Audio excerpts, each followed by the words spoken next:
Hello दोस्त। पूछा जाता है कोई भी एग्ज़ाम हो, एसएससी, बैंकिंग, रेलवे वगैरह, हमें यहाँ एनटीपीसी, ग्रुप डी, रेलवे या कोई भी एग्ज़ाम हो, करंट अफेयर कितने दिनों का पढ़ना चाहिए, कितने ईयर पहले का, कितने मंथ पहले का। बहुत लोगों का क्वेश्चन आया हुआ है, अभी नहीं कुछ दिन पहले आया हुआ था। तो मेरा एक ही सवाल रहेगा यहाँ पे कि आप कुछ प्रश्न मैं बताऊंगा, उसमें देख के बताइएगा। हालांकि मैं इस वीडियो में कुछ टेक्निकल कारण भी बताएंगे कि किसे कहते हैं करंट अफेयर, और क्या है करंट अफेयर का कंसेप्ट, और क्या है पॉजिटिव माइंडसेट, और क्या है सोशल माइंडसेट। सोशल माइंडसेट ये होता है, मैं पहले बता दूं समझने के लिए, ऐसे दिल पे लेने वाली बात नहीं है, समझना है कि सोशल माइंडसेट वो होता है जो किसी के द्वारा आपके मन में रखा जाता है। यानी मैं कहूँ बार बार, मैं बार बार cut up cut up cut up cut up cut up cut up करते जाऊँ, तो एक समय ऐसा आपका मेमोरी में होगा कि अगर आपको भी लगेगा कहीं कटअप से ही तो नहीं एग्ज़ाम बनता है। तो कटअप बनता कैसे है, तो आप कहिएगा कि कटअप तो हमारी स्कोर से बनती है। तो इसको बोलते हैं पॉजिटिव माइंड। कटअप कोई मायने नहीं है, जब स्टूडेंट स्कोर किया उससे कटअप निर्धारित हुआ। ये है पॉजिटिव माइंडसेट। और सोशल माइंडसेट ये है कि कटअप इतना जाएगा, इतना गया नहीं, आपने इतना किया इसलिए इतना गया। ये सही है पॉजिटिव माइंडसेट। तो इस पॉजिटिव माइंडसेट के साथ रखते हुए करंट अफेयर के टर्म में हम थोड़ा सा विश्लेषण करेंगे। तो थोड़ा सा आप यहाँ कुछ पूछना चाहता हूँ, आपका ध्यान देने वाली बात है कि ये क्वेश्चन जो हमने प्रश्न रखे हैं ये 2021 में, हालांकि एग्ज़ाम 2020 से शुरू हुआ था लेकिन 2021 में पूछा गया है, क्योंकि हमने वो जो जिस शिफ्ट का डाउनलोड किया हूँ वो 2021 का है, और वो भी मार्च के आसपास कह सकते हैं, लेकिन मैं मान लेता हूँ कि 2021 का प्रश्न है। मैं आपसे ये पूछूंगा, इसमें से आपको बताना है, आपको प्रश्न नंबर नोट करना है, कमेंट बॉक्स में आपको बताना है कि 52 नंबर प्रश्न किसका है। ध्यान दीजिएगा, इसमें से किस खिलाड़ी को पद्म भूषण पुरस्कार 2018 में सम्मिलित किया गया। तो यहाँ ऑप्शन तो था महेंद्र सिंह धोनी। तो मैं पूछूंगा ये आपका करंट अफेयर का प्रश्न है या जीके का, आपको ऑप्शन ये दोनों में से बताना है। या मैं यहाँ पे लिख दूँ जीएस भी, और जीएस के जीके जीएस में history, geography, biology, science, current और साइंस, गवर्नमेंट स्कीम वगैरह वगैरह सब आ जाएंगे। तो ये जीके और जीएस या करंट अफेयर का प्रश्न है, आप बताइएगा। दूसरा प्रश्न और लेके आता हूँ। 2007 में टाटा समूह द्वारा निर्मित सुपर कंप्यूटर का नाम बताइए। यहाँ पे नाम सही इका है, लेकिन ये प्रश्न किसका है, जीके का, जीएस का या करंट अफेयर का। आप प्रश्न का इसका जवाब दीजिएगा। अगला प्रश्न हम चलते हैं। अगला प्रश्न है 2011 की जनगणना के अनुसार भारत के दूसरा सबसे अधिक जनसंख्या वाले शहर कौन सा है। चेन्नई, बेंगलोर, दिल्ली आंसर इसका था। इस प्रश्न को बताइएगा, जीके का है कि करंट अफेयर का। अगला प्रश्न है 15वें प्रवासी भारतीय दिवस 2019 का आयोजन कहाँ किया गया। करंट अफेयर या जीके जीएस। तो यहाँ पे वाराणसी आंसर था, यहाँ दिया हुआ है। अगला प्रश्न और ले लेते हैं, सारा लगभग एक ही शिफ्ट का है, एक दो प्रश्न दूसरे का है। एक है 2019 में प्राप्त जानकारी के अनुसार इनमें से किसने सर्वाधिक जुआ क्रिकेट टेस्ट कप्तान बनने का इतिहास रचा है। तो अफगानिस्तान का राशिद खान। अभी बताना है आपको, 2019 सितंबर की बात कर रहे हैं। उसके बाद एक और प्रश्न है 2019 में संयुक्त राष्ट्र विकास कार्यक्रम यूएनडीपी द्वारा उसके सद्भावना राजदूत के रूप में नियुक्त किया गया था। पद्म लक्ष्मी इसका ऑप्शन सही है, लेकिन 2019 का है। ये प्रश्न जीए का, करंट अफेयर का है, जीएस का है, जीए का है, और इसमें भी अगर कहें तो अपॉइंटमेंट का है, नियुक्ति यानी नियुक्ति किसका है। और एक और प्रश्न और हमारे पास है कि 2011 से अंतरिक्ष में गया हुआ एक यान जो पृथ्वी की यात्रा शुरू कर रहा था, जुलाई 2016 में बृहस्पति की यात्रा पर पहुंचा, जूनो है। ये 2021 से 16 तक रहा, तो क्या ये करंट अफेयर है या जीए है, जीएस है या जियोग्राफी में ले लीजिएगा, या जो भी आपका सैटेलाइट कार्यक्रम है उसमें ले लीजिएगा। इतने सारे प्रश्नों को मैंने जवाब पूछ दिया, सारे प्रश्न का जवाब लिए था। आपका प्रश्न नंबर देखिएगा 48 का आपका ये था, उसके बाद 15 नंबर में आपका यूएनडीपी का है, 9 नंबर पे आपका है जो आपके जुआ क्रिकेटर राशिद खान के बारे में, 73 नंबर पे आपका है प्रवासी भारत दिवस 2019 का, 72 नंबर पे 2011 की जनसंख्या है, 54 नंबर पे 2007 का इका कंप्यूटर है, 52 नंबर पे आपके भारतीय पद्म भूषण 2018 किस क्रिकेटर को मिला है, इसके बारे में है।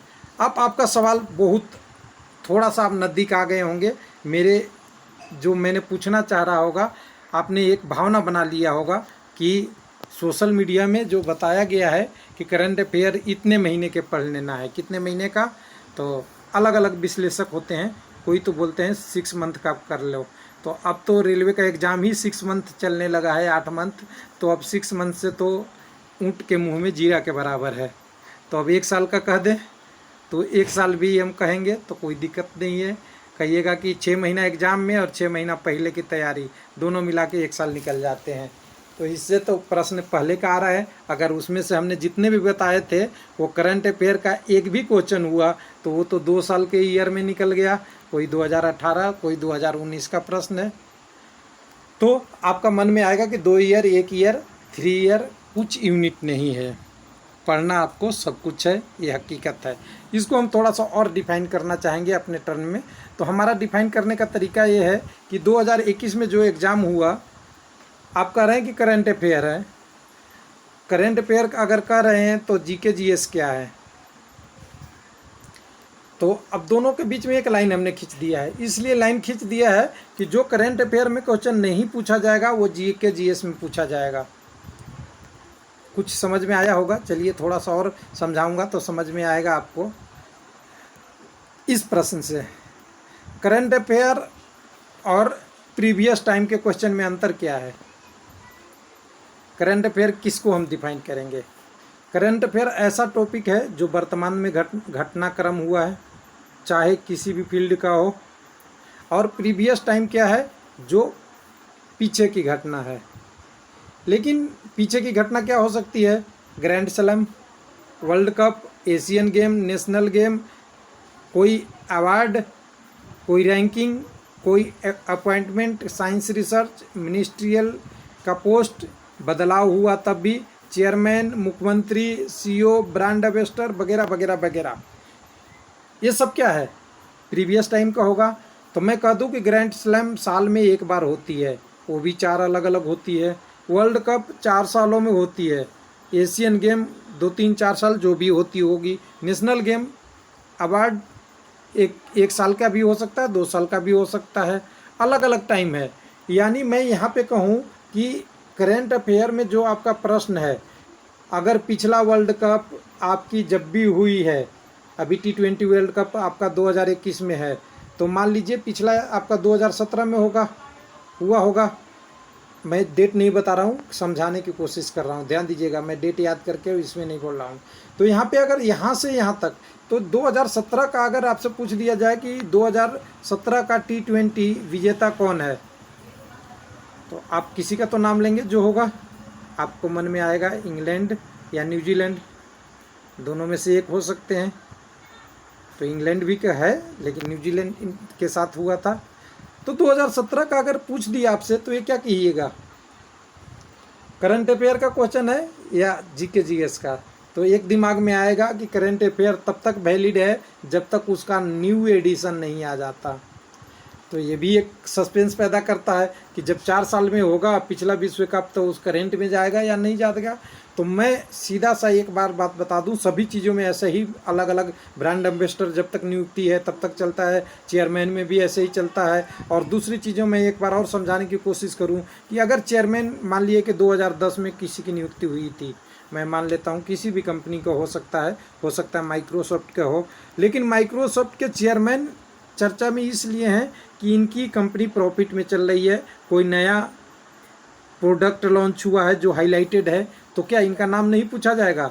तो आप नाम पूछा जाएगा तो किस में इसको लाएंगे, करंट अफेयर में या प्रीवियस टाइम क्वेश्चन में या जीके जीएस में, तो कहीं तो आएगा, प्रश्न तो पूछा गया है। तो ध्यान देने वाली बात है कि ये जो 3 लाइन आपसे खींचा जाता है कि जो आपका एग्ज़ाम है वो 2 month, 3 month, 6 month, 1 year, 2 year पहले का आप करंट अफेयर कर लो, सब कुछ हो जाएगा। ये बिल्कुल यहाँ पे लिख लीजिए, बकवास है और ये सोशल मीडिया थिंकिंग है, जिसको हमने थंबनेल में यहाँ बता दिया है कि सोशल मीडिया थिंकिंग है, सोशल मीडिया माइंडसेट है, थिंकिंग है, जिससे आपको एक दिमाग में डाल दिया गया कि 6 महीना का पढ़ लोगे, 1 साल का पढ़ लोगे कि तो आपका अच्छा हो जाएगा, कल्याण हो जाएगा। लेकिन मैं इसको बदलने की कोशिश कर रहा हूँ, आपको समझाने का कि देखिए आपको पढ़ना सब कुछ है। इसके लिए हमें रेलवे एग्ज़ाम का क्या देखना पड़ेगा, सिलेबस। 1 मिनट में ले लूँ, अगर हमारे पास सिलेबस पड़ा हो तो। यहाँ से मेरे पास सिलेबस है, आप यहाँ देख लो। आप जब देखेंगे एनटीपीसी का सिलेबस है, आप किसी भी एग्ज़ाम का सिलेबस ले सकते हैं।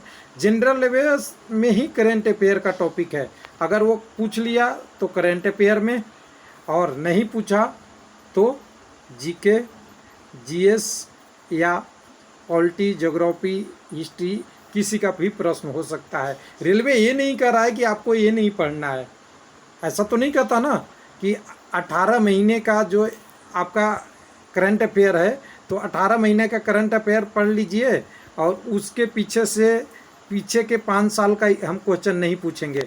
यानी मान लीजिएगा 18 महीने, अगर 2021 में एग्ज़ाम हो रहा है तो आपने 2019 तक कवर कर लिया, तो क्या 2018 के क्वेश्चन नहीं पूछूंगा मैं? पूछूंगा। 2017 का रेलवे पहुंचेगा कि नहीं पूछेगा?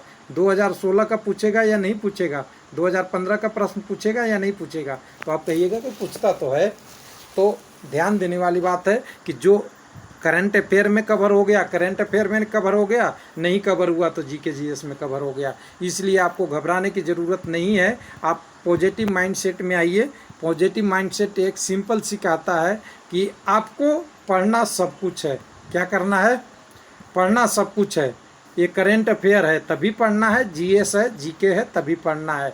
तो ये चक्कर में नहीं रहिए कि मुझे 1 साल का तैयारी करना है, 2 साल का करना है या 3 साल का करना है।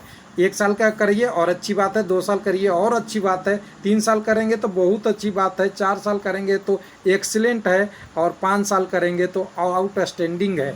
इसलिए कि अगर करंट अफेयर में नहीं आए तो आपको जीके जीएस में आ जाएगा। लेकिन सवाल ये उठता है कि जो नज़दीकी घटना है उस पर फोकस ज़्यादा करने की ज़रूरी है, क्योंकि यहाँ से प्रश्न ज़्यादा आएंगे।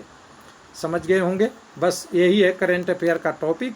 बाकी आपके मन में जो भी है आप अपने हिसाब से विचार के कमेंट लिखिएगा, और मैंने 8-10 प्रश्न छोड़ दिया है, आप डिफाइन करके बता दीजिए कि करंट अफेयर का प्रश्न है, जीके का प्रश्न है या जीएस का प्रश्न है। तो हमारे हिसाब से हमारा पॉजिटिव माइंडसेट तो ये कहता है कि पढ़ना आपको सब कुछ है। करंट अफेयर और जीएस को डिफाइन करने की कोशिश में रहेंगे तो बस एक काल्पनिक रेखा मिलेगा, आपको रिजल्ट में नहीं बदलेगा। थैंक यू, धन्यवाद।